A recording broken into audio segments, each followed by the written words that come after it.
பெரியவார் நாயனார் புராணத்தை தொடர்ச்சியாக சிந்தித்துக் கொண்டிருக்கிறோம். இந்த நாயனாருடைய புராணம் சுந்தரமூர்த்தி சுவாமிகளுடைய சரித்திரத்தோடு தொடர்புடையது. சுந்தரமூர்த்தி சுவாமிகளை தரிசிப்பான் பொருட்டு கழற்றறிவார் நாயனார் கொடுங்கோலிலிருந்து புறப்பட்டு சிதம்பரத்திற்கு வந்து, சரி நம்ம பார்த்து ரொம்ப நாள் அவங்களை பார்த்து சரி சரி சரி சரி காட்டும். தில்லைக்கு வந்து தில்லையிலிருந்து திருவாரூர் வந்து தரிசனம் பண்ணி திருவாரூரில் சுந்தரமூர்த்தி சுவாமிகளோட அளவலாக இருந்து, அப்போ சுந்தரமூர்த்தி சுவாமிகளுக்கு தென்னாட்டு தலையாத்திரை செய்ய வேண்டும் என்று ஒரு எண்ணம் உதித்தனாலே அவரோடு கூட புறப்பட்டு திருமறைக்காடு சென்று தரிசித்து திருமறைக்காட்டிலிருந்து திருப்புத்தூர் வழியாக மதுரைக்குள்ளே நுழைகிறார்கள்னு பார்த்தோம். அந்த மதுரைக்குள்ளே ஏற்கனவே பாண்டிய அரசரோடு கூட அவருடைய மகளை திருமணம் செய்து கொண்ட சோழ அரசனும் அங்கே இருக்கின்றான் என்பதையும் நம்ம படித்தோம். இதை பற்றி ஆய்வுகள்லாம் சென்ற வகுப்பில் விரிவாக செய்தோம். அதனுடைய தொடர்ச்சியாக நாயனார் செல்லும்போது கூடவே சேரமான் பெருமாள் நாயனார் சேர அரசரும் போகிறார். அங்கே ஏற்கனவே பாண்டிய அரசரும் சோழ அரசரும் இருக்க இவர் சேரமான் பெருமாளோடு சென்று சேர, அப்படி மூன்று அரசர்களும் ஒரு சேர இருக்கக்கூடிய ஒரு பாங்கினை நம்ம அந்த இடத்துல பார்க்க முடிகிறது. அப்போ மூவரும் சேர்ந்து மூன்று அரசர்களோடு கூட திரு பரங்குன்றம் என்கிற கஷேத்திரத்தை அடைந்து அங்கு நம்முடைய சுந்தரமூர்த்தி சுவாமிகள் தரிசனம் செய்தார்கள். அங்கு அவர்கள் பாட்டு பதிகம் பாடினார்கள் என்பதை சென்று உள்ள பார்த்தோம். அந்த பதிகம் அடியாலுமக் காட்செய்ய அஞ்சுதுமே என்று சொல்லுகின்றார். திருக்கடை அதோடைய கடைக்காப்பிலேயே சொல்கிறாங்க, அடியாலுமக்கு ஆட்சி செய்ய அஞ்சுதுமே என்று அப்படின்னு சொல்லும்போது முக்கோக்கள் காணனார். அதாவது மூன்று அரசர்களும் உடனாக இருக்க இந்த பதிகம் பாடப்பட்டது என்ற செய்தியை அந்த பதிகத்தில் நம்முடைய சுந்தரமூர்த்தி சுவாமிகள் பதிவு செய்திருக்கிறார். ஆச்சரியமான பகுதி அது. அதோட தொடர்ச்சியாக இன்னும் தென்னாட்டு தலங்களை எல்லாம் பார்க்க வேண்டும், பாண்டிய நாட்டு தலங்களை எல்லாம் பார்க்க வேண்டும் என்ற விருப்பம் விழ அங்கேயே பாண்டிய அரசரும் சோழ அரசரும் தங்கிக் கொள்ள சேர அரசராகிய சேரமான் பெருமாள் நாயனாரும் நம்முடைய சுந்தரமூர்த்தி சுவாமிகளும் புறப்பட்டு தென்னாட்டு தலையாத்திரையாக புறப்படுகிறார்கள். அங்கு செய்ய வேண்டிய ஏற்பாடுகளை எல்லாம் இங்கே இருக்கக்கூடிய அரசர்கள் செய்து அனுப்புகிறார்கள் என்பதை பார்த்தோம். அவர்கள் நேரடியாக புறப்பட்டு சென்ற இடம் தென்காசி வழியாக நம்ம பார்த்தோம் இல்லையா. குற்றாலம் என்கிற கஷேத்திரத்தை அடைகின்றார்கள். அதற்கு மதுரையிலிருந்து போகிற வழி தென்காசி வழி என்பதையும் பார்த்து சென்ற அப்புறம் நிறைவு பண்ணும். குற்றாலம் போகிறதோட சென்ற அப்புறம் நிறைவு ஆயிடுச்சு. இந்த குற்றாலத்தில் அற்புதமாக குறிஞ்சி என்கின்ற பண்ணில் நம்முடைய ஞானசம்பந்த பெருமாள் அழகாக பாடுகிறார். ஒம்பார் குன்றம் நீடுயரு. குற்றாலத்துக்கு போனாலே அந்த ஒசரமாக தெரியக்கூடிய மலைகளுடைய அழகு அந்த பதியத்தில் வச்சு அழகாக காட்டுறாங்க. சாமி நீடுயரு சாரல் என்று பாடுறாங்க. சாரல் என்பது என்ன? மலையினுடைய சரிவு பகுதி. அதனால தான் அமாம்பனை அணையும் சோலை அண்ணாமலையாரே என்னார். மழை சொன்னாலே சாரல் என்று சொல்வார்கள். சாரலில் பெய்யக்கூடிய மழை தான் சாரல் மழைன்னு சொல்கிறது. ஆனால் மழையை சாரல்னு ஆக்கிட்டோம் நம்ம இப்போ. அதாவது வானத்திலேருந்து பொழியக்கூடிய மழையானது மலை மீது பட்டு தெரிக்கும். அது இன்னும் நுண்து வளையாக சிதறுது. மழைத்துளி கல் அடித்தா என்னாகும்? இன்னும் அது சிதறும். அந்த சிதறும் போது வர்றது தான் சாரல் மழைன்னு பேர். அந்த மலை சாரலில் பெய்யக்கூடிய மழைக்கு தான் சாரல் மழை என்று பெயர். அதனால் அந்த சாரலை சொல்லுகின்றார். செண்பக பூ மெல்லரம்பு எனும் குற்றாலம் என்று அழகாக காட்டுகிறார். ஆச்சரியமான கஷேத்திரம். குற்றாலத்திலே இன்னொரு கஷேத்திரம் இருக்குது உள்ளுக்குள்ளேயே, குறும்பலா என்கின்ற கஷேத்திரம் அமைந்திருக்கிறது. பலா மரத்திலே சுவாமி எழுந்திருக்கின்றார். அந்த பலாமரமே மூலமூர்த்தியாக இருக்கிறது. அதற்கு ஒரு தனிப்பதிகம் படித்தது. இப்படி ஒரே கஷேத்திரத்திலே இரண்டு தலங்கள் என்று நாம் பார்க்கும்பொழுது திருவாரூர் அப்படி இருக்கிறது. திருவாரூரில் பூங்கோயில் என்றும் அரணரி என்றும் இரண்டு தலங்கள் பாடல்பட்ட தலங்களாக இருக்கிறது. திருப்புகலூர் என்றும் திருப்புகலூர் வர்த்தமானீஸ்வரம் என்றும் இரண்டு கஷேத்திரங்கள் இருக்கிறது உள்ளுக்குள்ளேயே. அதே மாதிரி இந்த குற்றாலம் என்றும் குறும்பலா என்றுமாக இரண்டு கஷேத்திரங்கள் அமைந்திருக்கிறது. இந்த குற்றாலத்தினுடைய பெருமையெல்லாம் நீங்கள் தெரிந்து கொள்ள வேண்டுமானால் திரிகூட ராசப்ப கவிராயர் என்கின்ற பெருமகனார் அருளி செய்த அந்த குறவஞ்சி, குற்றால குறவஞ்சி என்கின்ற நூலை நீங்கள் அனுபவிக்கணும். ரொம்ப ஆச்சரியமான நூல். அதில் அது ஒரு உலா நூல் தான். வசந்தவல்லி என்கின்ற பெண் எப்படி இறைவன் குற்றாலநாதர் உலா வரும்பொழுது அவரை பார்த்து மயங்குகின்றார் என்பது தான் அதில் கருத்து. இந்த வசந்தவல்லிக்கு குறி சொல்லக்கூடிய பெண்ணாக குறவஞ்சி வருகின்றாள். அந்த குறவஞ்சி அவனுடைய நூவன், இடையில கூட அவரை பற்றி எழுதியிருந்தேன். நூவன்றது அவனுடைய பெயர். அந்த குறவஞ்சியும் தன்னுடைய காதலனும் பிரிந்திருப்பாங்க. அவர் இருவரும் தன்னுடைய ஏதோ அவங்களுக்குள்ள ஊடல், அதனால் பிரிஞ்சு ரொம்ப தூரம் போயிடுவாங்க. திரும்ப அவர்கள் சேர்ந்து இருவரும் ஒருவருக்கு ஒருவர் அந்த இன்பத்தை அனுபவிப்பது. அதுதான் இந்த கதையினுடைய தாத்பரியம். இதுதான் பிளாட்ஃபார்ம் அந்த குற்றால குறவஞ்சிக்கு. அதில் தான் அந்த ஒரு பாட்டை தான் எடுத்து நம்முடைய திரைசை படத்தில் கூட பயன்படுத்தியிருப்பாங்க. இந்திரையோ அவள் சந்திரையோ சுந்தரியோ செய்வ மங்கையோ ரம்பையோ அப்படின்னு ஒரு பாட்டு இந்த காதலன் என்ற படத்தில் இருக்கு. அதிலே வரும். உயர் சந்திர சூடர் குறும்பல ஈசர் சங்கனி வீதியிலே அப்படின்னு வருது பாருங்க. அது குறும்பலா ஈசருங்கிறார். இந்த திருநெல்வேலி பக்கத்தில் பார்த்தீங்கன்னா பலவேசம் ஒன்று பல பேர் வச்சுருப்பாங்க. பலவேசம் பிள்ளை பலவேசம்னு. இந்த பலாவீசம்ங்கிறது தான் அது பலாஈசம். குறும்பலா ஈசம் அப்படிங்கிறது தான் பலவேசம்னு ஆயிடுச்சு பேர்.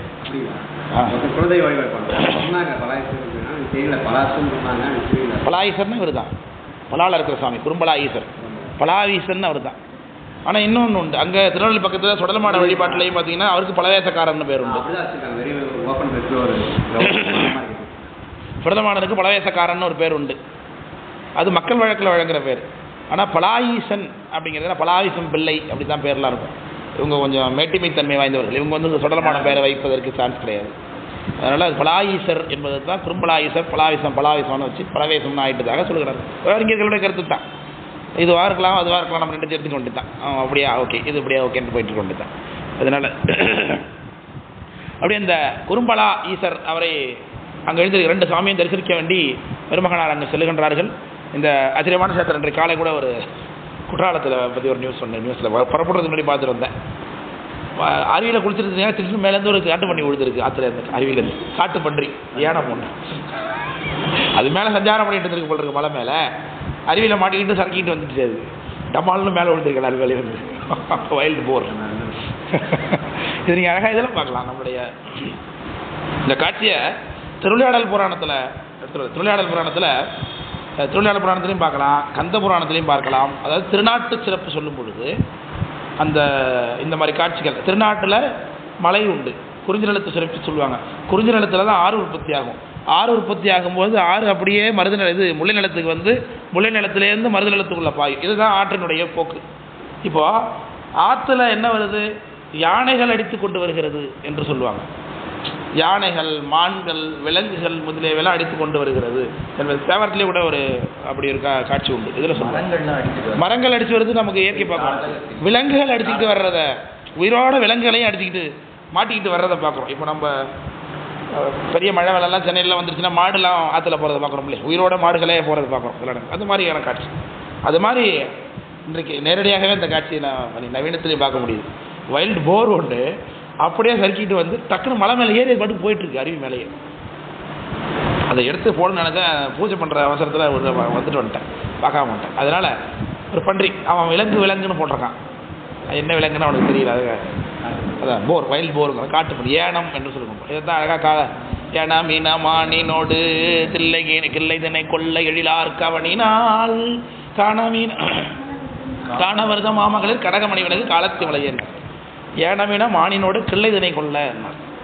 அது கிள்ளைனா கிளி, ஏனமீனா மானினோடு இதெல்லாம் சேர்ந்து அந்த திணைப்புணத்தை காலையில் அடித்து சாப்பிட்றதுக்கு வருது. அந்த திணைப்புணம் காக்கிற பெண்ணு என்ன பண்ணுறா? அவள் மாணிக்கல்லால் கவனம் வச்சு அடிக்கிறான்னு காட்டுறான். இதில் கூட வருமே திருவண்ணாமலை கஷேத்திரத்தில் ஏனம்ங்கிற குறிவு ஏகப்பட்ட இடத்துல வரும். முற்றலாமை இளம் நாகம் ஏனம்னு வருது இல்லையா? அதில் ஏறக்கொம்பு தான் வைல்டு போர். நம்ம சாமி திருமால் பன்றி அவதாரம் எடுத்தாரோன்னா இங்கேயுமே இது ரோட்டில் அந்த பன்றின்னு நினைத்து கொள்ளக்கூடாது. அது காட்டு பன்றி, வைல்டு போர். அது சாதாரணமானது கிடையாது. அது சிங்கத்தையே எதுக்கும், அதுக்கு சண்டை போடும். அவ்வளோ வீரம் உண்டு அதுக்கு. ரொம்ப ஆச்சரியமானது அது. அதை பற்றி அழகாக இந்த ஈங்கோய் மலை எழுபதுன்னு நம்மக்கிட்ட 11ஆம் திருமலை ஒரு பிரபந்தம் இருக்குது. அதை பற்றி பேசும்பொழுது அந்த ஈங்கோய் மலையை காட்டும்போது அந்த யானை என்ன பண்ணுதான், கிழங்கு ஏதாவது கிடைக்குமான்னு தன்னுடைய அந்த மூக்கினால கூர்மையாக இருக்கும். அதில் வட்டமாக இருக்கு பாருங்க, தரையை குடையிறதுக்கு தான் வச்சுருக்காரு. அப்படி அதை கடவுள் அதுக்கு குடைஞ்சி அது எடுத்தாக்க என்ன இருக்குது, ஒரே மாணிக்கங்கள்லாம் வருதான், கிழங்கு வர மாட்டேது அந்த மலையில். உள்ளேருந்து என்ன வருது, மாணிக்கமாக வருகிறதுன்னு ஆச்சரியமாக சொல்லுகின்றார் அந்த ஈங்கோய் மலை எழுவதில். அப்படி அந்த திருக்குற்றாலம், இந்த குற்றாலம் என்கின்ற கஷேத்திரத்தை நம்முடைய சுந்தரமூர்த்தி சுவாமிகள் அடைகின்றார்கள். இது இந்த அவருடைய புராணத்தில் 106வது பாடல். புறச்செயலாக இருந்ததுனாக்க 49, 50, 60, 51, 52, 53, 54, 55, 56, 57, 58, 3858வது பாட்டு. சரியா? 59 இருக்கா? இருபெரு வேந்தரும் இயல்பின் மீண்டதன் பின் எழுந்தருளும் பொருகரும் சீர்வன் தொண்டரு புகழ் சேரரு உடன் புனிதரு மருவியதானம் பலவும் பணிந்து போய் மலைச்சாரல் குறுமணிகள் வெயிலரிக்கும் குற்றாலம் சென்றடைந்தார் என்பது பாட்டு. இந்த வாட்டை சென்டர்லேயே பார்த்தாச்சு. புகழ்ச்சேரர்னு வந்துருக்கு, புகழ்ச்சோழர் மாதிரி ஒரு புகழ்ச்சேரர்னு சொன்னப்போ. அப்படி திருக்குற்றாலம் போனோம்னா அங்கே இருக்கக்கூடிய சுவாமி பாருங்க, நம்முடைய சேக்கடார் சுவாமிகள் திருவாசகம் பயின்றிருக்கிறார்கள் என்பதுக்கு இந்த பாடோட சான்று பாருங்க. ஏன்னா திருவாசகத்தில் தான் குற்றாலத்தமர்ந்தரையும் கூத்தா உன் குறைகளற்க என்னார் அது வருது பாருங்க. குற்றாலத்தின் இதை வருந்த கூத்த இருக்கிறார் பாருங்க. இது திருவாசகம் சொல்லாச்சு தானே, இது புரியுதுனா இல்லையா? ஞான சேக்கடார் சுவாமி மணிவாச பெருமானை பற்றி எந்த குறிப்பும் கொடுக்கல அவர். ஒருவேளை மணிவாச பெருமானை பற்றி தனி பாடல் பாடிட்டு இருக்கலாம், நமக்கு கிடைக்காம போயிருக்கலாம். ஆனால் திருத்தொண்டர் புராணத்தில் மணிவாச பெருமானை பற்றி எந்த குறிப்பும் கொடுக்கல. ஆனால் அவர் திருவாசகம் நன்றாக வழிபாடு, திருவாசகம் படித்து வழிபாடு பண்ணியிருக்கிறார், மாணிக்க வாசகர் அவருக்கு நல்லாவே தெரியும் அப்படிங்கிறது அங்கங்கே சில பாடல்கள் காட்டப்படும் இருக்கும். ஏன்னா திருவாசகத்தில் உள்ள வரக்கூடிய வார்த்தைகள் அப்படியே இங்கே இருக்கிறத பார்க்குறோம். அதே போல் குற்றாலத்து அமர்ந்தரையும் கூத்தா உன் குறைகளற்கே கற்றாவின் மனம் போல கசிந்துருக வேண்டுவனே அப்படின்னு கேட்டார் மணிவாச பெருமானார். இன்னொரு அப்போ அந்த அந்த குற்றாலம் கூத்தன் என்கின்ற அந்த, ஏன்னா அவர் சபை அங்கே ஆடக்கூடிய சாமி தான் அவர், சித்திர சபையாக இருக்கிறார் சாமி. சித்திர சபையில் பாவனாபிஷேகம், பாவனாபிஷேகம்னா தெரியும் இல்லையா? சாமிக்கு நேரடியாக பண்ணாங்க, பாவனையில் பண்ணுவது அங்கே ஒரு கண்ணாடி, இந்த கண்ணாடிக்கு பண்ணுவது பாவனாபிஷேகம். அப்படி குற்றாலத்து இனிது அமர்ந்த கூத்தர் குறைகழல் வணங்கி செற்றாவா சொற்றாவா சொற்றானதான் சரி, இந்த பாட்டு செற்றாண்டு. சொற்றா மலர் புனைந்து குறும்பலா தொழுது இப்பால் முற்றா வெண்மதி முடியார் பதிவணிந்து மூயையில்கள் செற்றார் மன்னிய செல்வத் திருநெல்வேலியை இணைந்தார். குற்றாலத்தில் திருவேலி போறார் சாமி. குற்றாலத்து இனிதமர்ந்த கூத்தர்னா குற்றாலத்து மிக விருப்பத்தோடு குற்றாலத்தில் எழுந்திருக்கக்கூடிய பெருமானார், கூத்தாடக்கூடிய பெருமானார், அவருடைய கழலை வணங்கி சொற்றாமல என்ன என்ன இருக்கு வரி கட்டுங்க, சொல்தாமரை சொல்தாம மலர் அப்பனா கரெக்ட். இந்த இடத்துல சொற்றாம மலர் முனிந்து, தாமம்னா மாலைன்னு அர்த்தம், மலர் மாலைன்னு அர்த்தம். இப்போ சொல்லாகிய மலர்களாலே தொகுக்கப்பட்ட மாலை. சொற்றாம மலர் புனைந்து குறும்பலா தொழுது. இப்போ குறும்பலா இப்போ சொன்னோம், குறும்பலாங்கிறது தனி வெறும் மரம் மட்டும்தான். மரத்துக்கு ஒரு கோயில் கட்டி வச்சிருக்கிறாங்க, மரமே சாமியாக இருக்கிறாங்க. தெய்வங்கள் உரையக்கூடிய இடங்களில் மரம் ஒரு பிரதானமான ஒன்று. நேற்று கூட பார்த்தோம் திருவிளையாடல் புராணத்தில், அரச மரமானது தாருவேந்து, அது மும்மூர்த்திகளுடைய அடையாளமாக இருக்கிறது. எப்படி ஒரு சிவலிங்கத்தில் கீழே இருக்கக்கூடிய பாகம் பிரம்மபாகம் என்றும், இடையில் இருக்கக்கூடிய பாகம் விஷ்ணு பாகம் என்றும், மேலே இருக்கக்கூடிய பாகத்தை ருத்ரபாகம் என்றும் சொல்லுகின்றோமோ, அதே போல் தாருவேந்து ஆகிய அரச மரத்தை வேறு பகுதியை பிரம்மபாகம் என்றும், தண்டு பகுதியை விஷ்ணுபாகம் என்றும், உச்சி பகுதியை அதாவது இலைகளோடு கூடிய அந்த பகுதியை சுவாமி என்றும் நம்ம பார்ப்பது வழக்கம் இருக்குது என்று வரவணப்பாண்டிய தேவருக்கு சுலோகம் காட்டிய படத்தில் நம்ம பார்த்தோம். அப்போது மரங்களில் பல இடங்களில் மரங்களிலே சுவாமி உரைவதை நாம் பார்க்கின்றோம். திருப்பனந்தால் பனைமரம் சுவாமி, பனைமரத்தின் அடி தான் அங்கே சாமியாக இருக்கும். பாராளுமன்றக்குள்ள தலைவரிசத்தில் ஏற்றி வச்சுருவாங்க. பாராளுமன்றக்குள்ள சாமி வந்து தலைவரிசை ஏற்றலாமா பாருங்க. அத்திமரம் உற்சவத்தில் மட்டும்தான் இருக்குது, அது பழைய வைப்பாங்க. ரொம்ப காலமாயிடுச்சு அப்படின்னா தலைவரிசத்தில் ஏற்றிடுவாங்க. கண்ணாடியில் வைப்பாங்க, குடத்தில் வைப்பாங்க, ஏதாவது ஒரு படிவத்தில் வைப்பாங்க. ரொம்ப நாள் ஆகும் அப்படின்னா தலைவரிசத்தில் ஏற்றிடுவாங்க. 12 வருஷம் கிட்ட ஆகும், ஒரு 6 வருஷம் ஆகிடும்னா தலைவரிசத்தில் ஏற்றிடுவாங்க. குறும்பலா தொழுது இப்பா குறும்பலா தொழுதுனா இப்போ குற்றாலத்தை சுற்றி இருக்கக்கூடிய கஷேத்திரங்கள். இப்போ தென்காசின்னு வச்சுருக்கோமே, தென்காசி முதலிய கஷேத்திரங்கள். தென்காசிக்கு பாட்டு இல்லை இல்லையா? தென்காசி கஷேத்திரம் பிற்காலம் உண்டானதும் ஆமாம், கஷேத்திரமே பின்னாடி தான் உண்டான உற்பத்தி ஆச்சு. அதனால் பல கஷேத்திரங்கள் இருக்கலாம், நமக்கு தெரியலை. அதனால் கழல் வணங்கி சொற்றாம மலர் புனைந்து குறும்பலா தொழுது இப்பால், அதனால் முற்றா வெண்மதி இளம்பரையாக இருக்குது. மதிமுடியார் பதிபணிந்து, இன்னும் பல கஷேத்திரங்களை திருநெல்வேலி போகிற வழியில், குற்றாலத்தில் திருநெல்வேலி போகிற வழி கொடுக்கக்கூடிய கஷேத்திரங்களை எல்லாம் பம்பா சமுத்திரம்லாம் வரும் அதில் வரதா கடைநல்லூர் அந்த வழியாக போயிடலாம். இப்போ அங்கங்கே இருக்கக்கூடிய கஷேத்திரங்களை எல்லாம் தரிசனம் செய்து கொண்டு போகிறார்கள். ஆனால் அம்பாசமுத்திரம் போகலாம் தானே? ஓ, திருநெல்வேலியிலேருந்து தென்காசி வர மாதிரி இல்லை, நமக்கு இதெல்லாம் சொல்கிறதுக்காக ஒரு ஆள் அனுப்பிச்சிருக்காங்க சாமி இந்த வகுப்பு. எங்கள் ஊரை சொல்கிறதுக்கு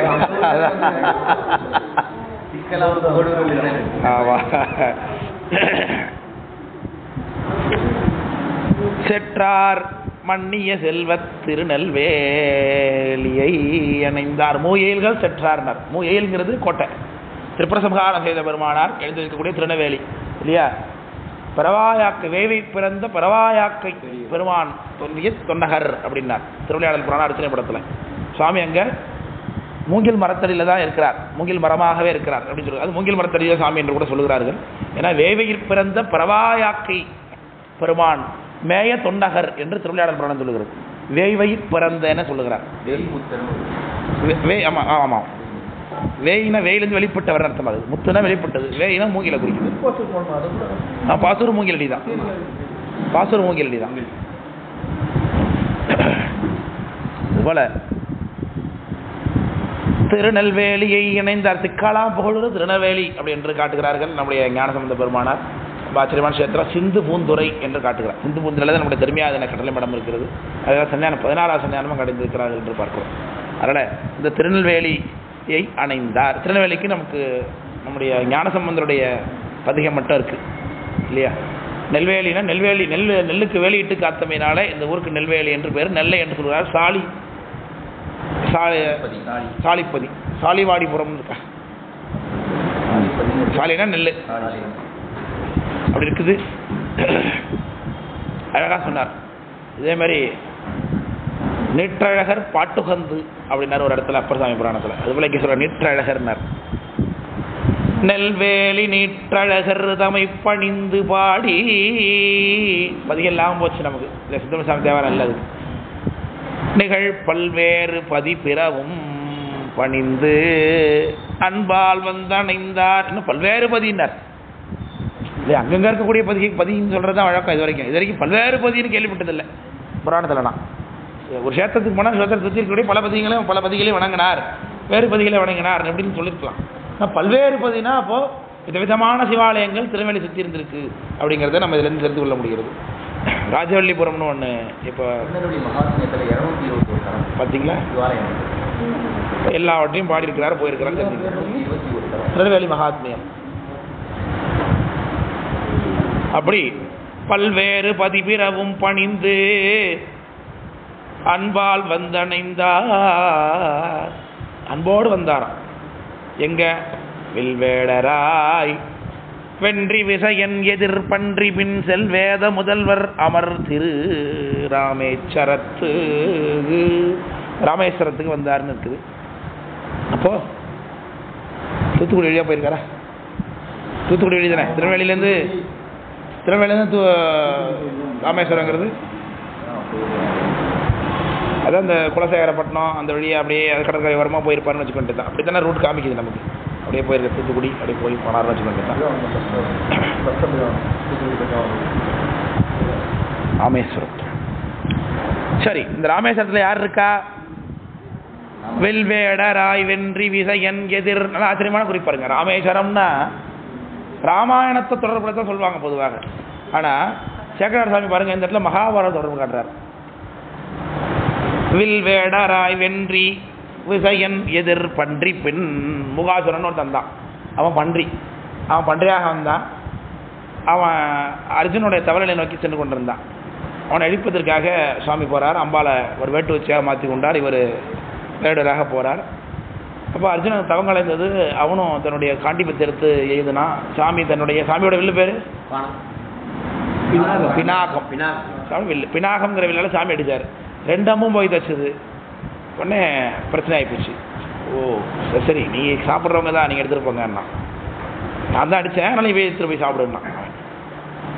நீ அடிச்சியா அப்படின்னு சொல்லி பிரச்சனை ஆகிப்போச்சு. அப்புறம் அது ஏற்கனவே அழகாக வள்ளிபாரத்தில் ஒரு அற்புதமான குறிப்பாக வைப்பார். நீ யாருன்னு கேட்பார் சாமி. நான் தான் பாண்டுனுடைய மகன் விஜயன் அதிபன். ஓ, உனக்கு எனக்கு தீர்க்க வேண்டிய வழக்கு ஒன்று இருக்குங்கிறார் சாமி. அதில் அது என்னென்னா, எங்களுடைய இனத்தை சேர்ந்த ஏகலைவனுடைய கட்டாரில் நீங்கள் வாங்கினீங்கல்ல ஏற்கனவே, அதுக்கான பழி தைக்க வேண்டியது இருக்குது உங்கள்கிட்ட இருக்குன்னார் சாமி. இல்லை, இது ஒரு அற்புதமான கற்பனை நயம் தான் இது. இது வந்து வில்லிபாரத்தில் வைக்கிறார், அந்த வில்லிபுத்தராளர் வைக்கிறார். அப்படி இந்த பகுதியை அப்படி 2 பேருக்கு சண்டை நடத்துங்கிறது உங்களுக்குலாம் தெரியும். அதை வச்சு சொல்லுகின்றார். வந்திருக்கிறது சாமி தாங்கிறது எப்படி கண்டுபிடிச்சான்? சண்டை நடந்துகிட்டே இருக்குது, அடி விழுந்துக்கிட்டே இருக்குது. வில்லுடைய நாணம் அறுத்துட்டாருன்னா தோத்துட்டான்னு அர்த்தம் வில்லாளியை. ஆனால் வில் நாணம் இருந்தாலும் வில் கம்பால் அடித்தான் அவன் தோல்வி ஒத்துக்கொள்ள முடியவில்லை. தோல்வி ஒத்துக்கொள்ள என்ன பண்ணுவாங்க, பர்சனல் அட்டாக் பண்ணுவாங்க. இதுதான் உலக வழக்கம், இன்றைக்கு அதுதானே இருக்குது. கருத்து மோதல் எதிர்கொள்ள முடியலன்னா அடுத்த நேரம் எங்கே வந்துடுவாங்க, பர்சனல் நேரடியாக நீ சொல்லலாமா, நீ யார் சொல்கிறதுக்கு, நீ என்ன பேசுவ, நீ இப்படி செய்கிறியே, நீ இதை சொல்லலாமா, இதுக்கு வந்துடுவாங்க. ஸோ அதுபோல் இவன் அர்ஜுனனுக்கு வில்ல அறுத்து போச்சு, அதோட தோத்துறான்னு ஒத்துட்டு பேசாமல் ஓண்டு தானே, அதோட ஒன்று அந்த கம்பால் அடித்தான். அதான் வில்லால் ஒருவன் வெகுண்டடிக்கன்னாரு. அடுத்து மற்போர் செஞ்சாங்க, அடி விழுந்துக்கிட்டே இருக்கு. அப்புறம் என்ன, யார் தான் நம்மளும் இந்த அடி வைக்கிறான், யாராக இருக்கும் அப்படின்னு அதோட எண்ணம் அவனுக்கு. சரி, ஓடி விழுந்த இடத்துல மண்ணை குமிச்சாங்க, காட்டு மலரை பறித்து வச்ச பூ அந்த வந்திருக்க வேடனுடைய சிரசில் தெரிஞ்சது என்று பார்த்தோம். இது வெள்ளிப்பிடிதார் சொல்கிற கற்பனை தான். இது அவன் சனிகம் பண்ணி உடனே அந்த பூவை வந்து காமிட்டு வந்திருக்கிறது யாரும் தெரியல, பெருமானே யாரும் காட்டி கொடுங்க அப்படின்னு பூவை பறித்து காட்டு பூ பறித்து அந்த லிங்கத்து மேலே வச்ச பூ சாமியோட சிரசில் தெரிஞ்சிடும், அதாவது வேடனுடைய சிரசில் தெரிஞ்சிடும். ஆமாம் ஆமாம் ஆமாம், 4வது மகாசன்யானம் அவங்க திருவடியில் அரிசித்த மலரை திருமுறை 8 மேலே காமிச்சாங்க அப்படின்னு இருக்குது. அவங்களுடைய திருமுறையும் அவங்களும் வேறு வேறு இல்லை அப்படிங்கிறது மாதிரி. அதனால் அப்படி அதை சொல்லுகின்றார் இங்கே. ஏன்னா ராமாயணமாக இருந்தாலும் சரி, மகாபாரதம் நாயகர் யாருங்க, சுவாமி தான் இல்லையா, அவர் தான் பரத்துவம் உடையவர், சிவபரத்துவம் தான் காட்டப்படுகின்றது என்று நாம் பார்க்கிறோம். ஏன்னா எல்லா இதிகாசங்களும் என்ன தான் குறிக்குது, பலகலை ஆகமம் வேதம் யாவையினும் கருத்து பதிவு சுபாசம் தரித்தல், எல்லாம் பதிவுண்மை பேச வந்தது தான். நூல்கள்னு பார்த்தா முதல் நூல் என்னது தான், வேதம் தான் ஆகமம் தான் இல்லையா. வேத நூல் சைவ நூல் என்று 2 நூல்கள், வேறு நூல்கள் இவற்றை விரி நூல்கள்னார். அப்போ வேறு நூல்கள் எல்லாம், அப்போ வேதம் சைவமும் சிவபெருமான சொல்ல வந்ததுன்னா மற்றது எல்லாமே என்னது அவரே சொல்ல வந்தது தான் வச்சுக்கொண்டே தான். அதனால் வியாசர் நூல் பண்ணுறார், பாரதம் பண்ணுறார். வியாசருக்கு குருநாதர் யார், நந்திய பெருமான் தான் இல்லையா. வியாசருக்கு வேதங்களை சொன்னது நந்திய பெருமான், வியாசருக்கு புராணங்களை சொன்னது நந்திய பெருமான். அப்போ அவர் கைலாயபெருமாள் வந்துடுறார் வியாசரும். அதனால் எல்லாத்திலையும் சிவபரத்துவம் தான் இருக்கிறது என்பதை காட்டுவதற்காக அப்படி சொல்லுகின்றார். வில் வேடராய்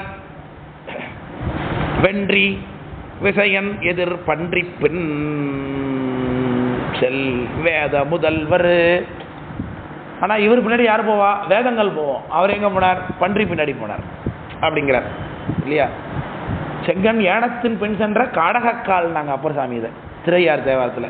செங்கன் ஏனத்தின் பின் சென்ற காடகக்கால், அந்தி நாடகக்கால்னார். ஆச்சரியமான பாட்டு அது. அப்படி வேத முதல்வர் அமர்த்து ராமேஸ்வரத்து போனார். ராமேஸ்வரம்ங்கிறது ராமன் அமைத்த ஈச்சரம் என்பதனால ஈச்சரம்ங்கிறது இறைவன் எழுதிருக்கூடிய பகுதிக்கு ஈச்சாரம்னு பேர். அதனால் ராமன் அமைத்த ஈச்சரம் என்பதனால் ராமேஸ்வரம் என்று பெயர். இதை வைணவர்கள் திருப்புல்லாணிம்பாங்க. மறந்தும் கூட திரு ராமேஸ்வரம் சொல்லிட மாட்டாங்க. இல்லை, மறந்து கூட ராமேஸ்வரம் சொல்ல மாட்டான். ஏன்னா புண்ணியம் வந்து முத்தி போட்டு என்ன பண்ணுறது, இப்போ இங்கே இருக்கணும் அப்படின்னு அவனுக்கு விதி இருக்கு இல்லையா. அதனால் அப்படி இருக்குது. ஏன்னா ஏற்கனவே நான் சொல்லியிருக்கேன், காஞ்சி புராணத்தில் ஒரு பகுதி எடுத்து காமிச்சேன். இந்த வைணவர்களாக ஏன் அவர்கள் இருக்கிறார்கள் என்பதற்கு என்ன காரணம் சொன்னேன். தக்க வேள்வியில் கலந்து கொண்ட புரோகிதர்கள் தான் வைணவர்களாக பிறக்கிறார்கள் என்பது யாருடைய சாபம்னா ததீசி முனிவருடைய சாபம். ததீசி முனிவர் தக்க வேள்வியில் கலந்து தேவர்களுக்கெல்லாம் அட்வைஸ் பண்ணுறாரு. இது மாதிரி பெருமானை எழுந்து செய்கிற வேள்வி இல்லைங்களா, கலந்து கொண்டிருக்கீங்க, உள்ள புத்தி இல்லையா அப்படின்னு கேட்குறான். யாரும் கேட்கல.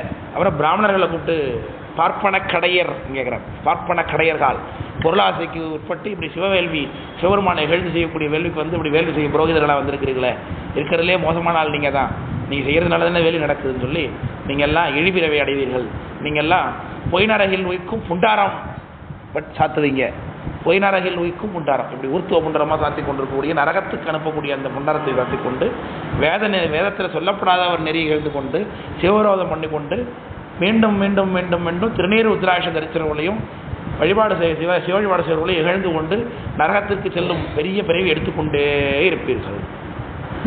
உங்களுக்கு நீங்கள் யார் நாயகன் என்று கும்பிடுகிறீர்களோ அந்த திருமாலும் அருள் செய்ய மாட்டான் என்று சபிக்கிறார். இது ததீசி கொடுத்த சாபம். காஞ்சி புராணம் கந்த புராணம் எடுத்துருமா, இது விரிவாக பேசியிருக்கோம். நம்முடைய சிவஞான சித்தியார் பரபக்கத்தில் பாஞ்சராத்திரி மறுதலை அதை விரிவாக பேசியிருக்கோம். வீடியோவே இருக்கு, வீடியோவே. அவர் தர்ப்பணம் பண்ணாருங்கிறாங்க, புள்ள தர்ப்பத்தை போட்டு தர்ப்பணம் பண்ணாங்க சொல்கிறாங்க. சயனம் பண்ணியிருந்தேன், படுத்திருந்தாருங்கிறாங்க திருப்பாணிங்க. அதனால் ராமர் வழிபட்டது மகாதேவரே வழிபட்டார்னு இருக்குது வால்மீகி ராமாயணத்தில். இவங்க ஒத்துக்க மாட்டாங்க. அதாவது என்னென்னா மூல நூலில் இருக்கிறது தான், ஆனால் இவங்களுக்கு என்ன தேவையோ அதை மட்டும் எடுத்துக்கிறது. அப்படி தான் இந்த வைஷ்ணவங்கிறது, வேற ஒன்றும் கிடையாது. தேவையானதை மட்டும் எடுத்துக்கிறது. அது மாதிரி சொல்வேத முதல்வர் அமர் திரு ராமேஸ்வரம்னர் கோடி மாதவங்கள் செய்து குண்டினார் தம்மையெல்லாம் வீடவே சக்கரத்தால் நெறிந்து பின் அன்பு செய்து தேடி மால் செய்த கோயில் திருவி ராமேஸ்வரத்தை நாடி வாழ் நெஞ்சமே நன்னறியாகும் என்றேன்னு அப்பசாமி சொல்கிறாங்க. தேடி மால் செய்த கோயில் இல்லையா, கோடி மாதவங்கள் செய்தினார். ஆச்சரியமான தவம் செஞ்சான் ராவணன். அந்த தவங்களுக்கெல்லாம் சாமி மகிழ்ந்து பிரத்யட்சமாய் வரம் கொடுத்தார், பல்வேறு வரங்களை கொடுத்தார். அவன் தவிர இல்லாமல் கைலாய எடுத்து கூட வர வாங்கலாம். என்னிருந்த முக்கோடி வாழ்நாளது உடையானேன்னார் ஞானசம்பந்த பெருமானார். எத்தனையோ ஆயிரமான வாழ்க்கை அவனுக்கு உண்டு இல்லையா. என் பெயரோடு வாழும் நாளும் கொடுத்தார், சந்திரகாசங்கிற வாழ் கொடுத்தார் சாமி ராவணனுக்கு. அதை போட்டுட்டு போனாங்கிறார் கம்பர். தோத்து போறான் இல்லையா, நாளைக்கு வா அப்படின்னு சொல்லும்போது அந்த இடத்துல ஒரு காட்சி காட்டுறார் கம்பர். என்ன சொல்கிறார்? வாராணம் பொருதமார்வும் வரையினை எடுத்த தோளும் நாராயண முனிவர்க்கேற்ப நயம்பட உரைத்தனாவும் தாரணி மௌலி பத்தும் சங்கரன் கொடுத்த வாளும் வீரமும் களத்தைய போட்டு வெறுங்கையோடு இலங்கை புக்கான் அப்படின்னு கம்பர் காட்டுறார். ராமர்கிட்ட தோத்து ஓடும்போது என்னென்னத்தெல்லாம் போட்டு போனான்?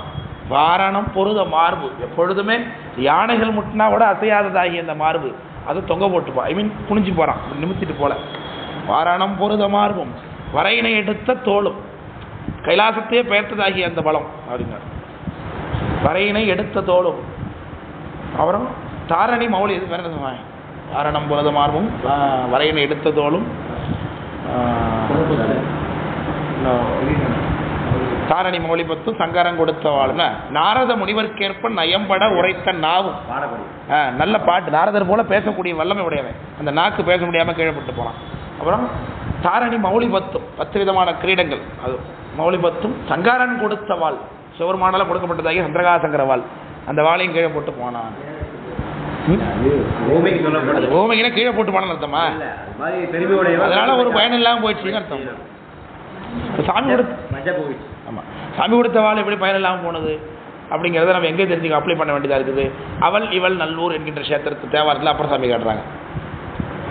இப்போ ராமர் ஜெயிச்சாரு, இந்த நுட்பமாக பார்த்தோம்னா ராவணனை அழிச்சதே சாமி தாங்கிறார் அப்பர் சாமி. ராவணனை கொன்னதே யாரு தான்? போ சிவபெருமான் தான் அப்படிங்கிறாரு அப்பர் சாமி. செம்பினால் எடுத்த கோயில் சிக்கன வெம்பினார் அறக்கரெல்லாம் மிக சழக்காயிற்றென்று செம்பினால் எடுத்த கோயில் சிக்கன சிதையும் என்று நம்பினார் என்று சொல்லி நன்மையால் மிக்கு நோக்கி அம்பினால் அழிய எய்தார் அவளிவ நல்லூராரேன்னார். அந்த பதியம் முழுக்க பாருங்க, அவளிவல் நல்லூர்னு பேர். அந்த அவளிவ நல்லூர் முழுக்க பாருங்க, ராவண கர்வபங்கம் தான் 10 பாட்டிலுமே வரும். அப்பர் சாமி எப்போதும் கடைசி பாட்டில் தான் சொல்லுவாங்க ராவணனை அழிச்சது. ஆனால் அவளிவ நல்லூரில் 10 பாட்டிலுமே ராவண கர்வபங்கம் வரும். அவள் இவள் நல்லூர்னு பேர். அந்த கோயில் குருக்களுக்கு 2 பொண்ணு, 2 பிள்ளைங்க. ஒரு பொண்ணை கட்டி கொடுத்துட்டார். கட்டி கொடுத்து குடும்பம் பண்ணிட்டு இருக்கிறாங்க. அவன் காசி யாத்திரைக்கு போனான் மாப்பிள்ளை. அவன் போனால் அவன் வருஷக்கணக்காகும் இல்லையா போயிட்டு வர்றதுக்கு. அப்போல்லாம் வந்தே பாரத் கிடையாது இல்லை, வந்தாதான் பாரத்தே போயிட்டு அப்படிதான்.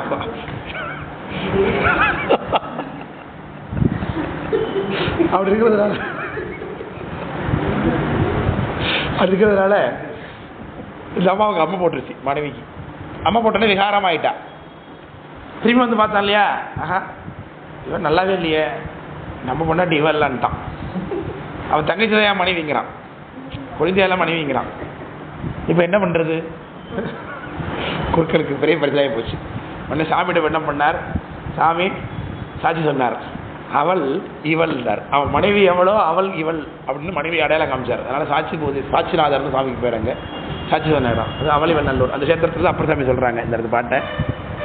நம்பினார் என்று சொல்லி நன்மையால் மிக்கு நோக்கி 2 பேர் என்கிட்ட வராங்க.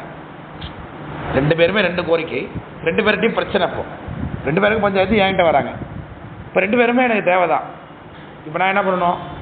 நீ செய்யணும் தெரியுதா, நீ செய்யணும் தெரியுதல் முடியுமா? இல்லை யாருக்கு வெற்றியை கொடுக்கலாம்? யாருக்கிட்ட தப்பு குறைவாக இருக்கோ அல்லது யாருக்கிட்ட தப்பு அதிகமாக இருக்கோ இதை ஆராய்ச்சி பண்ணணும். அதான் சொல்லுகிறார், நம்பினார் என்று சொல்லி நன்மையால் மிக்கு நோக்கினார். ஆச்சரியமான குறிப்பு அது. யாருக்கிட்ட நன்மை இருக்குது, தர்மம் யார்கிட்டன்னு பார்த்தாரா சாமி. அப்போ ராமரான்ட்ட தான் தர்மம் இருக்குது இல்லையா? அவன்கிட்ட தர்மம் இல்லை. என்ன தர்மம் இல்லை? பிரமனை நோக்கினான். அவன் கோடிமா தவங்கள் செய்து குன்றினார். இது அப்பர் சாமி சொல்கிறான். தவம் செஞ்சான், ஆனால் இதெல்லாம் என்ன போச்சு? குன்றி போச்சு. பிறன்மணிலாம் நோக்கணும் அவசியம் இல்லை. அப்போ நம்ம தவம் கொண்டுவதற்கு வெகுளியால் அழியும் தவம்னார். திருவிளையாடல் புராணத்தில். ஒரு ஜபம் பண்ணுறீங்க, ஒரு சிவ பூஜை பண்ணுறீங்க, யார் மேலே கோவப்பட்டா முடிஞ்சு போச்சு, அது ஃபைனல் லென்டர். வெகுளியால் அழியும் தவம். அப்புறம் என்ன இருக்கிறது பிறகு? சின்ன பெண்ணு சேர்ந்தாரை கொல்லி தவத்தையும் கொள்ளுது. இப்போ நான் சொல்கிறேன், நான் சொல்ல திருவிளையாடல் புராணத்தை வருது. வெகுளியால் அழியும் தவம்னா இப்போ என்ன பண்ணுறது? இப்போ நம்மலாம் சாயர்னு முழஞ்சிருக்குதுட்டு உட்காந்துருக்க வேண்டியதான். இப்போ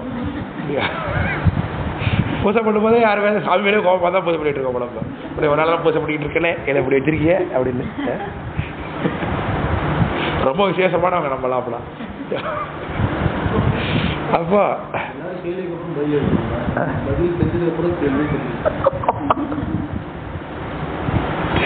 பேசி வேறு சொல்றீங்க, எல்லாருக்கும் பதில் தெரியாது, எனக்கு கேள்வியே தெரியாது கமல். அது மாதிரி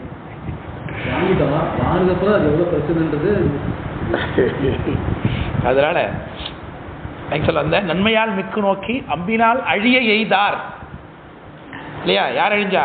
ராவணன் சொன்னானா, ராவனுடைய தேர்ப்பாக நம்பினார் அரக்கர் எல்லாம். நீ செய்த காரியத்தினாலே அரக்க குலமே அழிஞ்சு போகணும்னு பயப்படுறாங்க எல்லாரும். இப்படி மாற்றான் மனையை தூக்கிட்டு வந்து வச்சிருக்கிறேன் அப்படின்னு இல்லையா? வெம்பினார் அரக்கர் எல்லாம் மிக சழக்காயிற்று. செம்பினால் எடுத்த கோயில் சிக்கன சிதையும். நீ வச்சிருக்கிற கூட கோபுரங்கள்லாம் சிதைஞ்சு போக போகுது சீக்கிரமா அப்படின்னு சொன்னான். ஆனால் கேட்கல அவன் இல்லையா? நம்பினார் என்று சொல்லி நன்மையால் மிக்கு நோக்கி அம்பினால் அழிய எய்தார் அவளைவன் நல்லூர் ஆறேன்னு சொல்லி ராவணனை சாமி தான் அழிச்சாருன்னு உள்ளவன். ராவணன் அழிக்கிறதுக்கு சில ஐடியாக்களை கொடுக்கணும் சாமி தான். திருவுசாஸ்தானம்னு இருக்குது. திருவுசாஸ்தானம்ங்கிறது வேதாரண்யத்துலேருந்து தெக்க போகணும், அதிராப்பட்டினத்துக்கிட்ட கிட்டத்தட்ட அந்த கோயில். அது உசாவுதல்னா மந்திரோபதேசம் பண்ணுறது. என்ன உற்சாவுற அப்படின்னு கேட்கறது தான் என்ன குசு குசுன்னு பேசுகிறேன்னு ஆகிப்போச்சு. உற்சாவுதல்னா ரகசியம் பேசுறது. அப்படி பாலம் எங்கே கட்டுறதுன்னு தெரியல ராமருக்கு. இலங்கைக்கு எங்கே 3 இடம் தெரிஞ்சிருக்கிறாங்க. இலங்கைக்கு சீக்கிரம் வரைச்சு 6 இடம், 3 இடம் சொல்லுகிறார்கள். கோடியக்கரை, தேவிப்பட்டினம், ராமேஸ்வரம். இது 3த்தில் எங்கே பாலம் கட்டலான்னு கேட்கும்போது ராமபெருமான் அங்கே தான் வழிபாடு பண்ணுகிறார். சிவபெருமான் வழிபாடு பண்ணி சாமி உபதேசம் பண்ணது தான் ராமேஸ்வரத்தில் பாலம் கட்டினது நல்லது அப்படின்னு சொன்னதாக சொல்லுகிறாங்க. அப்போ அந்த கஷேத்திரத்தில் முதல் பாட்டிலே சொல்கிறாங்க நம்ம ஞானசம்பந்த பெருமானா, நீரடைத்து இன்றவன் தம்பி நீல் சாம்புவான் பேருடை சுக்ரீவன் அனுமான் தொழ காருடை நஞ்சுண்டு காத்துருள் செய்தையும் சீருடை சேடர்வாள் திருவுசாஸ்தானமே என்ன ஆச்சரியமான பதிகம். அதில் அப்படி எல்லா ராமாயண கதாமந்திரங்களும் அதில் சொல்கிறார் நம்முடைய ஞானசம்பந்த பெருமான். அப்படி ராமாயணத்தில் எல்லாருமே சிவபூசை பண்ணுறவங்க, சாமி வழிபாடு பண்ணுறவங்களாக இருக்கிறார்கள்.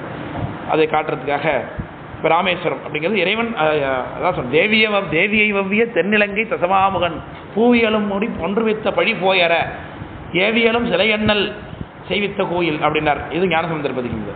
தேவியை வவ்விய அப்படிங்கிறார். அப்புறம் வவ்வுதெல்லாம் திருடுறதுன்னு அர்த்தம். திருடுறது, பலவந்தம் படுத்துறது, பிடிச்சிக்கிறது.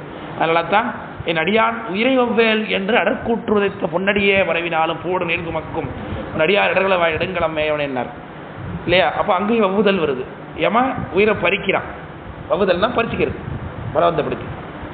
அதான் என் அடியான் உயிரை வவ்வேல் என்று அடற்கூற்று உதைத்த சொல்லிக்கிட்டே உதைச்சிருக்காரு சாமி. உதைக்கும் போது வெறும் உத மட்டும் இல்லை, என்ன பண்ணிருக்க சொல்லிக்கிட்டே வச்சிருக்காரு. என் அடியான் உயிரை வவ்வேல் என்று அடற்கூற்று உதைத்த அம்பாள் பிடிக்கிட்டார் அப்படின்னு அர்த்தம். அம்பாள் வச்சிருக்காங்க, அது ஓமை. பவ்ய பாகத்திரை வரும். அப்படி வவ்வுதல்னா அதான். அப்போ தேவியை வவ்விய தென்னிலங்கை தசமாமுகன் பூவியலும் முடி பொன்றுவித்த பழி போயற. அப்போ ராவணனை சம்ஹாரம் பண்ணதுக்கான பழி பிரம்மகத்தி வருது, வீரகத்தி வருது, இதெல்லாம் உண்டு. வீரன் அழிச்ச வீரகத்தி, பிராமணன் அழிச்ச பிரம்மகத்தி, இது ரெண்டுமே உண்டு. பிராமண புலஸ்தியோட பையன் தானே அவன் ராவணன். அதனால் பிராமண தன்மை அவனுக்கு உண்டு. அதனால் அவனை அழிச்சதை பழி போகக்கூடாதுங்கிறதுக்காக பூசி பண்ணுறாங்க. சரி, எந்த தப்பு பண்ணாலும் என்ன பண்ணணும்?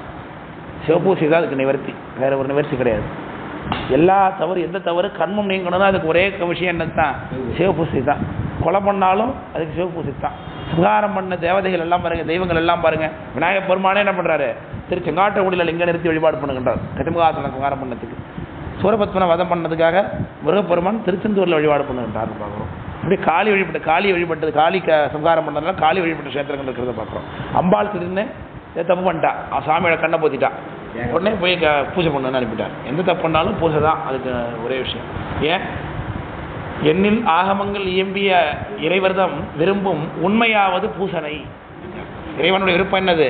பூசி என்பது காட்டுகிறது பெரிய புராணம். அதனால அந்த ராமேஸ்வரம் என்பது மண்ணும் ராமேஸ்வரத்து மாமணியை முன்வணங்கி பண்ணு தமிழ் தொடை சாத்தி பயில்கின்றார் பாம்பணிந்த சென்னியார் மாதோட்டத்து திருக்கேதீச்சரம் சார்ந்த சொன்மலர் மாலைகள் சாத்தி தூரத்தே தொழுது அமர்ந்தார். பிராமணர்களுக்கு கடல் தாண்டுவது என்பது மரபு அல்ல, தாண்டக்கூடாது. ஏன்னா ஆச்சாரங்களை ஒழுக முடியாது அப்படிங்கிறதுனால கப்பலில் போகும்போது ஆச்சாரத்தோட வாழ இயலாது. அதனால் கடல் தாண்டுவது கூடாது. கடல் தாண்டனா பிராமணத்துவத்தை இழக்கிறார்கள் என்றே சொல்கிறார்கள். அப்போ பிராமணன் இல்லைன்னு சொல்லிட வேண்டியதான். அவங்க என்னது சங்கரமடத்து பெரியவர் இருக்காரு சங்கராச்சாரியார், அவரே சொல்கிறார் அது பல இடங்களில். நம்ம பிராமணர் எல்லாம் இப்போ வெளியில் போயிட்டீங்க, கடல் தாண்டினாலே பிராமணத்துவம் போயிடுச்சு அப்படிங்கிற. வந்தால் பரிகாரம் ஹோமம் பண்ணிக்கலாங்கிறீங்களா?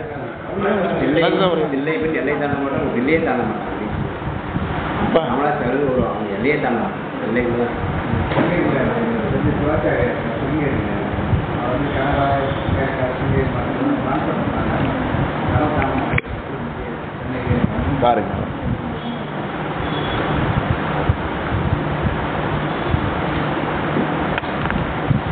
சில நேரம் சட்டத்தில் உள்ள ஓட்டையை பயன்படுத்துறாங்க. இப்ப என்னன்னா,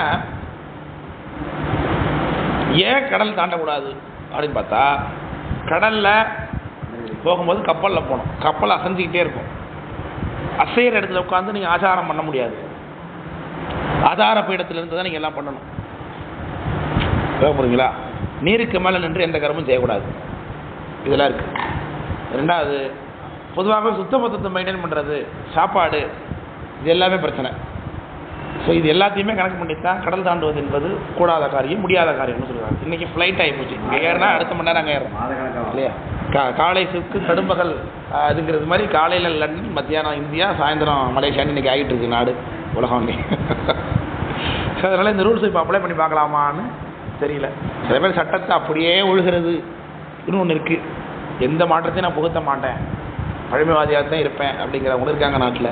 இல்லை, அனுமதிக்கப்பட்ட அப்பப்போ இருக்கக்கூடிய மாற்றங்களை முன்னை பழம்பொருட்கு முன்னை பழம்பொருளை பின்னை புதுமைக்கும் பெற்றும் பெற்றியனர். அப்போ புதுமை வந்தால் புதுமையும் ஏற்றுக்கொள்வது அப்படின்னு நம்ம சில விஷயத்தை அனுமதிக்கும். அதாவது மைய குறிக்கோளை மாற்றாத புதுமைகளை அங்கீகரிக்கிறதுல தவறு இல்லை அப்படிங்கிறது என்னுடைய கருத்து தான். இது நான் எங்கேருந்து எடுத்துக்கிறேன், உனக்கு யார் பிரமாணம் சொன்னா அப்படின்னா, நம்முடைய உமாவி சிவாச்சாரியர் சொல்கிறாங்க, தொன்மையாவாம் எடும் எவையும் நன்றாக, இன்று தோன்றிய எனும் எவையும் தீதாகனர். ரொம்ப காலமாக ஒரு விஷயத்தை பின்பற்றிக்கிட்டே இருக்கோம் அப்படிங்கிறதுனாலே அது சரியாக இருக்கணும்னு அவசியம் கிடையாதுங்கிறார். அது எல்லா நேரத்திலும் அப்ளிகேபிளாக இருக்கணும்னு அவசியம் கிடையாது.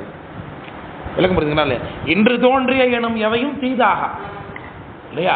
பழமை நலம் ஆராய்ந்து தரிப்பர். பழசு அப்படிங்கிறதுனால அதை எடுத்துக்கொள்ளாமல் அதில் நலம் இருந்தால் எடுத்துக்கொள்வது. அதே மாதிரி புதியவர் வந்தாலும் புதுசையும் அதில் நல்லது இருந்தால் ஏற்றுக்கொள்ளணும். அப்போ ஏற்றுக்கொள்வது எது, அதை தான் பார்க்கணுமே தவிர பழசா புதுசான்னு பார்க்க வேண்டிய அவசியம் இல்லை அப்படிங்கிறது மாயசுவாட்சியுடைய கருத்தாக இருக்கிறது நம்ம பார்க்கும். அதனால் புதுசை ஏற்றுக்கலாம், ஆனால் என்ன பண்ணக்கூடாது, அந்த மைய நோக்கம் என்னவோ அதை சிதைக்கும்படியாக ஆகிடக்கூடாது. சில பழசு மெயின்டைனாக இருந்தால் தான் அது என்றைக்குமே மைய நோக்கம் சிதையாமல் இருக்கும். சில இப்போ சிதைக்கிறாலும் பிள்ளை வந்து சிதைச்சிருவான். ஸோ அதனால் புதுசாக அக்செப்ட் பண்ணும்போது அதில் நிறைய ஆராய்ச்சிகள் வேணும், புதிய சம்பிரதாயங்களை, புதிய விஷயங்களை அப்படி அது சொல்கிறோம். அதனால தான் இந்த இன்றைக்கு இப்படி மாறி போயிடுச்சு. ஃபாரின் போகிறதுங்கிறது வந்து சாதாரணமானது வந்து ஃப்ளைட் அப்படிங்கிற ஒரு விஷயம் இருக்கிறதுனால தான். கடல் தாண்டுறதுங்கிறதே இப்போ வேற மாதிரி ஆகி போச்சு இல்லை. இப்போ அதான் இந்த காலத்தில் கப்பலை விட்டால் வரணும் கிடையாது. ஸோ மலேசியாவுக்கு பஸ்ஸில் போகலாமா? அதாவது தரை வழியாக போகலாம், தரை வழியாக யாத்திரை போகலாம். ரெண்டாவது, அப்படி போகிறதுக்கு ஏன் இவங்க போகலை அப்படிலாம் போடணும். அதெல்லாம் அயல் வழக்கு நிகழ்விடம். ஞானசம்பந்தர் காலத்தை தாண்டியே போகலையே, காலத்தை தாண்டி போகல. ஏன்னா தமிழ் வழங்கலைன்னு போகல அவர், அதுக்கு மேலே தமிழ் வழங்கலை. ஸோ நம்முடைய வேலை அங்கே கிடையாது. போனாலும் நம்ம பாடுறதோ பேசுகிறதோ புரியாது, அங்கே தேவை இல்லைன்ட்டு அவர் அதுக்கு மேலே போகல. அதுவே சொல்கிறார், அங்கே தமிழ் வழக்கே இல்லை, அங்கே நம்ம போக வேண்டிய அவசியம் இல்லை அப்படின்னு போகாம தான் போகிறேன். ஆனால் அப்பர் சாமி எடுத்தால் டார்கெட் வேறு. அப்பர் சாமி கைலாயம் போகணுன்னு தான் போகிறேன். கேட்க போகிறீங்களா? ஸோ அப்படி இருக்கு. அப்படி ராமேஸ்வரத்தை தூரத்தை இருந்து தொழுகின்றார்னு சொல்லுவோம். ஏன் கடல் தாண்டி போக முடியாது? கடல் தாண்டி போக முடியாது என்பதனால அப்படி சொல்லுகிறார்கள். மண்ணும் ராமேச்சரம். என்ன மண்ணும்?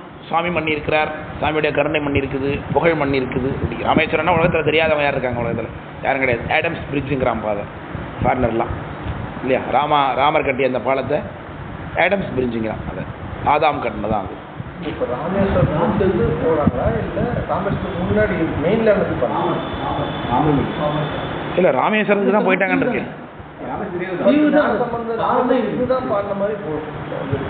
ராமேஸ்வரத்துல இருந்து இலங்கையெல்லாம் போடுறாங்க. என்ன கேட்கறாங்கன்னா கடல் தாண்டக்கூடாதுல்ல, அப்ப அதுவும் தீவு தானே, அங்க ஏன் போனாங்க? அதை நம்ம ஒரு இல்ல ராமேஸ்வரத்துக்கு போய் தரிசனம் பண்ணாங்க. இல்ல இது ஒரு அப்ளிகேஷன் தான், கடல் தாண்டக்கூடாதுங்கிறது ஒரு அப்ளிகேஷன். இந்த அப்ளிகேஷன்ல இவங்களுக்கு உண்டா கிடையாதா அப்படின்னு ஒன்று இருக்கு. ஆனா சில தலங்களுக்கு சிறப்பு உண்டு. ராமேஸ்வரம் எல்லாரும் போயிட்டு தான் இருக்கிறாங்க, போட்டில் தான் போகிறாங்க. அது கடல் தாண்டில் தான் ஆகாது. அது இந்திய நாட்டினோட ஒரு பகுதி தான், ரொம்ப தூரம் கிடையாது. நம்ம ஆச்சாரம் ஒழுகுதுங்கிறது ஒரு பிரச்சனை வரல தானே அதில்.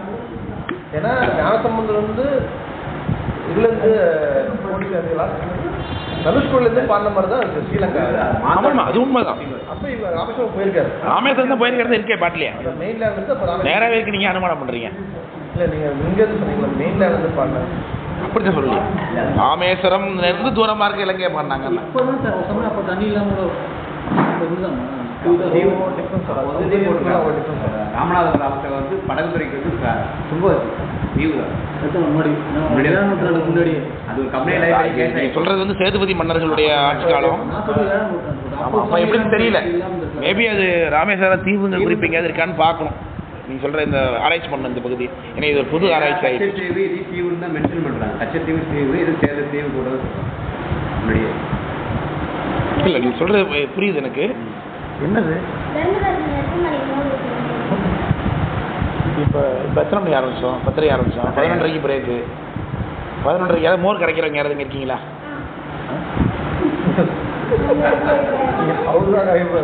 நீங்கள் இதில் நான் போய் கிடைக்கிறேன். 11:30 போங்க. 12 காலம் ஊற்றலாம். டீ போடுறவங்க யாரும் இல்லை. ஐயா டீ என்னையா வாங்கிட்டு தரலாம். வாங்கிட்டு வந்துடுறேன். 11:30 சக்கரை கம்மியாக வருதா? அதிகமாக வருதா? அதிகமாக இருந்தால் தான் நல்லது. சீனி போட்டுக்கிட்டிங்கன்னா உங்களால் சோகமாக இருக்க முடியாது. பிறகு வாயில் இனிப்பு போட்டிங்கன்னா நீங்கள் நினச்சாலும் உங்களால் சோகமாக இருக்க முடியாது. பிறகு அதனால தான் உங்களுக்கு இனிப்பு கொடுக்குறது, வேறு ஒன்றும் இல்லை. சோர்வு நீங்கணுங்கிறதுக்காக இனிப்புக்கு அப்படி தன்மை இருக்குது. அதனால் இப்போ இந்த பகுதி ஒரு புதிய ஆராய்ச்சி கொடுத்துருக்காரு ஐயா. அதாவது ஆச்சாரம் தான் இல்லை அப்படிங்கிறதுலாம் கடல் தாண்டக்கூடாதுலாம் ராமேஸ்வரத்துக்கு போயிருக்காங்க நம்ம அடியார்கள்லாம். இப்போ 2-3 ஆன்சர் இதுக்கு சொல்கிற மாதிரி. ஒன்று, இவர்களுக்கு ஆச்சாரங்கிறதுலாம் கிடையாது. உங்களுக்கு சீலம் இல்லை, தவம் இல்லை, திக்கூட ஆசனம் இல்லை அப்படின்னு வருது ஆச்சாரியர்களுக்கெல்லாம். ஆனாலும் கூட போயிருக்கிறவங்களாம் இருக்காங்கல்ல. அப்படி இருந்தால் ஸ்ரீலங்கா போயிருக்கலாங்க. தூரம் ஃபஸ்ட்டு தூரம் இது ஒன்று இருக்குல்ல. 20 கிலோமீட்டர். இது வந்து 14 மைல் தூரம். கப்பலில் இங்கேருந்து போகிறது அப்படிங்கிறதுலாம் தேவையில்லாத வேலை. அதெல்லாம் இவங்களுக்கு சொல்கிற மாதிரி முன்னாடி வேணா கொஞ்சம் ரீச்சபிளாக இருந்துருக்கலாமோன்னு ஒரு ஐடியா எனக்கு கிடைக்கிது. தண்ணி அதுக்கு ஒரு ஏறிக்கல. நீங்கள் 1400 வருஷம் ஆயிருக்கு. இல்லை இப்போ வந்து ராமேஸ்வரத்து இந்திய கண்டத்துலேருந்து ராமேஸ்வரத்துக்கு கடல் இடையில் இருக்குது, பாலம் கட்டியிருக்கிறாங்க. முன்னாடி வந்து பையா சொன்னது மாதிரி சேதுபதி மன்னர்கள் வாழ்ந்த காலகட்டத்தில் படகு விட்டுருக்குறாங்க. அது கூட கதை கூட வாட்ஸ்அப்பில் அப்போ வரும். சேதுபதி மன்னருக்கு 2 பொண்ணு அப்படின்னும், 2 பொண்ணையும் ஒரு கட்டி கொடுத்தாரு அப்படின்னும். அதில் அவர் அப்போ அந்த மாப்பிள்ளை வந்து காசு வாங்கிட்டாரு, டேக்ஸ் வாங்கிக்கிட்டாரு. அதாவது இலவசமாக விடணும் கொண்டு போய் இங்கே வர யாத்திரை இல்லையா, காசி ராமேஸ்வரம் யாத்திரை இல்லையா, யாத்திரைக்கு போகிறவங்களுக்கு இந்த கரையிலேருந்து அந்த கரைக்கு கொண்டு போய் படகு இலவச படகு கொடுத்துருக்காரு. இவர் என்ன பண்ணியிருக்காரு, மாப்பிள்ளை காசு வாங்கியிருக்காரு பிராமணர்கிட்ட. அது ரொம்ப நாள் தெரியாமல் இருந்துருக்குங்கிறாங்க. அப்புறம் போய் ராஜாட்ட சொன்னோடனே ராஜா கூப்பிட்டு வச்சு மாப்பிள்ளைன்னு பார்க்காம தலையை வெடித்தார், ஏன் பேர்பட்ட தப்பு செஞ்சுருக்கான் அப்படின்னு சொல்கிறாங்க. நல்லா இருக்குது கதை கேட்குறதுக்கு. எனக்கு என்ன இது ஒரு தப்புக்கு தலையை வெட்டணுமா அப்படின்னு எனக்கு தோணுது. ஏன்னா இது பெரிய விஷயம் இல்லை. முதல்ல இவ்வளோ நாள் நீ பார்க்காம இருந்து ஓமலை தப்பில்லை, முதல்ல யார் வெட்டுறது? இப்போ சிவத்துக்கு சரி நான் கேட்குறேன், மாப்பிள்ளைன்னு கொடுத்துட்டேன், மாப்பிள்ளை சரியாக இருக்கானு பார்க்க வேணாம். அரசனுக்கு என்ன வேலை? நீ என்ன செஞ்சிட்டு இருக்க? இந்த கதையில் எனக்கு ஒரு கேள்வி வந்துச்சு இல்லையா, அதுக்காக 2 பொண்ணுங்களை விதவையாக்கிட்டாரு அப்படின்னு சொல்லி அவங்க பேரில் வச்சது அக்கால் படம் தங்கச்சி படம் தனித்தனி ஏரியாவே இருக்குன்னு சொல்லுகிறார்கள். சரித்திரம் நடந்திருக்கலாம். அதனால் இந்த கதையில் எனக்கு வந்து உடன்பாடு தப்பு. முதல்ல யார் தலையை வெட்டணும்? அப்படி சொல்லலையே கதை, அப்படி தான் வெட்டலாம். அதெல்லாம் இப்போ நடைமுறைக்கு அதெல்லாம் ஃபஸ்ட் ஒருத்தரை பார்த்துட்டு அப்புறம் எப்படி அவன் அவ்வளோ தைரியமா அவனுக்கு இருப்பு தலையா அவனுக்கு?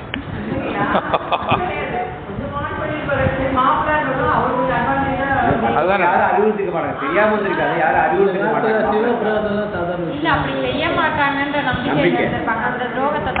அதான் தப்புங்கிறனா. ஒற்றினை மற்றொரு ஒற்றினால் ஒற்றிக்கொள் அப்படின்னு அரசனுடைய இலக்கணம் சொல்லுகிறது. திருக்குறள் சொல்லுது ஒற்றுங்கிற அதிகாரத்தில் நீ ஒரு ஒற்றனை வச்சுக்கோ, நம்பகமான ஒற்றனை வச்சுக்கோ, ஆனால் அவன் சொல்றதை இன்னொரு ஒற்றனால உறுதிப்படுத்திக்கோங்கிறார். ஒற்றினை மற்றொரு ஒற்றினால் ஒற்றிக்கொள் அப்படிங்கிறார். அரசருக்கு லட்சணம் சொல்லப்பட்டிருக்குல்ல, அப்ப இவன் மேல தானே தப்பே இருக்கு. முதல்ல அதிகாரி நியமிச்சா கூட நீ வந்து என்ன பண்ணலாம், சரி அவன் பார்த்துப்பான், பயந்துக்கிட்டு நம்ம பயந்து வேலை செய்வான் அப்படின்னு சாதாரணமாக இருக்கலாம். ஆனால் மாப்பிள்ளை நியமிச்சிருக்கும் போது கண்டிப்பாக கூடுதல் கவனம் அப்போ தான் தேவையே. ஏன்னா அரசனுக்கு என்ன சொல்கிறது பெரிய புராணம், மாநிலம் காவலன் ஆகில் மண்ணுயிர் காக்குங்காலை தன்னால் தம் பரிசனத்தால் ஊனமில் பகைதரத்தால் கல்வர்தம்மால் உயிர் தம்மாள்னார் ஆனபயம் ஐந்தும் தீர்ப்பான் அப்படின்னு ஆடுறார். அரசன்னா அப்படி இருக்கணும். முதல்ல தன்னால உயிர்களுக்கு பிரஜைகளுக்கு குற்றம் வரக்கூடாது, துன்பம் அறுத்தல் பரிசனத்தால் வரக்கூடாதுங்கிறார். ராஜாவுக்கு மனைவி அப்படிங்கிற உரிமையோட தப்பு பண்ணக்கூடாது, ராஜாவுடைய மகன்கிற உரிமையோட மக்களுக்கு தொந்தரவு பண்ணக்கூடாது. இப்போ ஒன்றும் இல்லை, நான் கவுன்சிலருக்கு டிரைவர் அப்படிங்கிறதே போதும் இன்னைக்கு. ஒரு லோக்கல் கவுன்சிலருக்கு டிரைவர்னா அப்படிங்கிறதே இன்னைக்கு எல்லாத்தையும் சாதிக்கக்கூடிய அளவுக்கு பதவியாக இருக்குன்னு வச்சுங்க இன்னைக்கு. அந்த மாதிரி போயிட்டு இருக்கு. ஆனால் அரசர்களுக்கு அப்படி சொல்லப்பட்டிருக்கும் போது இந்த அரசன் அப்படி இருக்கணும், மாப்பிள்ளை வெட்டிட்டாருங்கிறது வந்து அவருக்கு சிவத்துரகம் பண்ணிருக்காரு, தண்டனை சரிதான். ஆனால் எடுத்தோடனே அவருக்கு தலையை வெட்டினா இவன் தலையாக வெட்டுறதுங்கிறதே என்னோட கேள்வி, வேற ஒன்றும் இல்லை. அதுவே பெருமையாக சொல்கிறாங்க, அவர் இப்படிப்பட்ட காரியம் பண்ணிட்டார் அப்படின்னு. பெருக்காக சொல்ல வந்தோம், ராமேஸ்வரம் அப்படி போயிருக்கிறாங்க நம்ம நண்பர்கள்லாம். போய் என்ன செஞ்சார், மாமணியை முன்வணங்கி, ஜோதிர்லிங்கங்கள்ல ஒருத்தர் அவர் இல்லையா சாமி, 2 லிங்கமாங்க, அனுமார் எடுத்த லிங்கம் ஒன்று இருக்குல்லையா, அனுமார் எடுத்த லிங்கம் ஒன்று. பண்ணு தமிழ் தொடை சாத்தி பயில்கின்றார், அங்கேயும் பதிகம் பண்ணார் சாமி. ஆனால் பதிகம் இல்லை ராமேஸ்வரத்துக்கு. சுந்தரமூர்த்தி சாமி ஞானசமுத்திர தேவாரம் அப்பன் சாமி தேவாரம் தான் இருக்கு ராமேஸ்வரத்துக்கு. பயில்கின்றார் பாம்பணிந்த சென்னியரு மாதோட்டத்து திருக்கதீச்சரம் சார்ந்த சொன்மலர் மாலைகள் சாத்தி தூரத்தை தொழுது அமர்ந்தார். அவர் ராமேஸ்வரத்தை தங்கியிருக்காருன்னு தெரிகிறது, தூரமாக தெரியக்கூடாது. தூரத்தே இருந்து யாரை வணங்கணும் முதல்ல, வேற வேற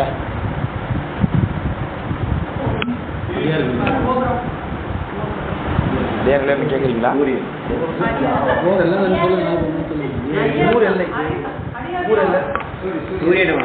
தூரத்தே பார்த்து பலமுறையும் தொழுது அப்படின்னு திருத்தொண்ட தொகை பாடும்போது சொல்றாங்க. யாராவது ஒருத்தன் திருவேடதாரியா இருக்கிறாங்க ருத்ராட்சர்னா அவங்கள பார்த்தோன்னே தூரத்துல பார்த்தோன்னே விழுந்து வணங்கணுமா. அப்போ அடியார்களை தூரத்தை பார்த்தோன்னே வணங்கணுங்கிறாரு. நம்ம என்ன பண்ணுவோம், அவர் என்ன பார்க்கவே இல்லைன்னா பார்த்துக்கிற ஐயா நம்மகிட்டையும் பார்த்துட்டு அவங்கள நீங்க பார்க்கவே இல்லை அதான் பார்த்துட்டு இருந்தேன் சொல்லலாம். நமக்கு இப்போ ஐயாட்ட நான் சொல்ல முடியும். ஆனால் திருக்கூட்டம்னு வரும்பொழுது தூரத்தை பார்த்து வணங்கணும் இல்லையா.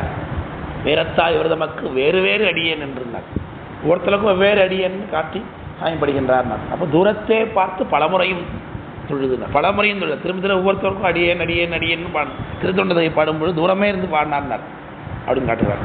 அப்போ இங்கேயும் தூரத்தை இருந்து தொழுகின்றார். என்னத்தை பாம்பணிந்த சென்னியர்னார். பாம்பணிந்த சென்னியர் சில பாம்பு அணிஞ்சிருக்கிறவர். அவர் மாதோட்டம், அது மாதோட்டபுரம்னு பேர், அது மாத்துவட்டாபுரம்னு பேர். மாத்துவட்டாபுரம்ங்கிறத மாதோட்டம் ஆயிட்டுன்னு சொல்லுகிறாரு. மாதோட்டம், ஆமாம் மாதோட்டம் தான் பெரிய தோட்டம் போல் இருக்கு அப்படின்னு. அது மாத்துவட்டாபுரம்ங்கிறாங்க. தோட்டா வழிபட்டது தான். தோட்டாவுடைய மகனுக்கு திரிசரன்னு பேர். அவனை தான் இந்திரன் தன்னுடைய ஆச்சாரியனாக கொண்டான்.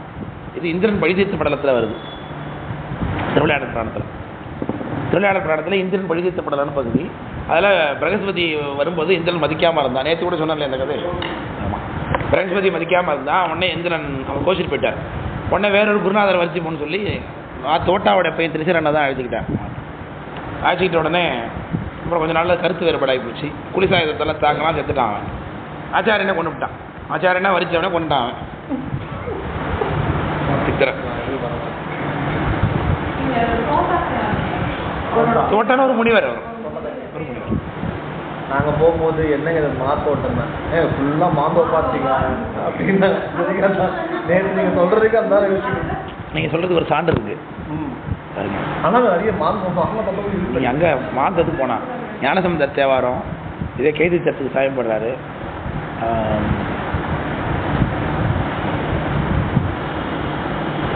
மாங்கனி தூங்கும்வார். ஆச்சரியமான பாட்டு இது. ஞானசம்பந்தர் தேவாரம் கைதீச்சரம். கைதீச்சரம் ஞானசம்பந்தர் தேவாரம் என்ன நிறைகளவும் இது கோணமாமலை. கைதீச்சரத்துக்கு ஞானசம்பந்தர் தேவாரம் இருக்கு. கேதாரம்